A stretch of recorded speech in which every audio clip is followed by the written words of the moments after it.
तर आज होता आपला 13 डेज वेट लॉस चॅलेंजचा तिसरा दिवस आणि सुरुवातीला मी ड्रेचिंग करून घेतली. आता वॉकिंग करून आलो आणि मी आज गुगल मॅपच्या साहाय्याने आपलं डिस्टन्स मोजलं तर मी 6 किलोमीटर चालतोय पूर्ण.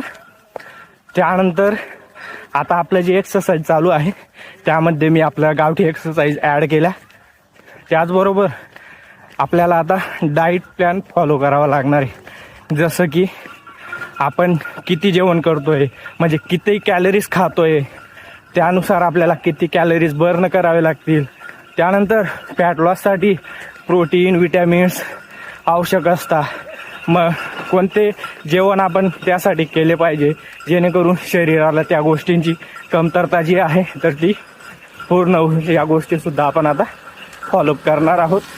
आणि महत्त्वाचं म्हणजे हे जे काही मी करणार आहे तर ते 30 दिवसानंतर तुम्हाला शेअर करणार आहे की मी कोणतं जेवण करतो, कोणता डाईट प्लॅन मी फॉलो केला. कारण आज 30 दिवस आहे आणि 30 दिवसानंतर जर का मला रिझल्ट मिळाला, खरोखर वजन कमी झालं, मी ज्या गोष्टी फॉलो करतोय, मग मी तुमच्यासोबत शेअर करणार आहे. तर उद्या भेटू या वेळेला.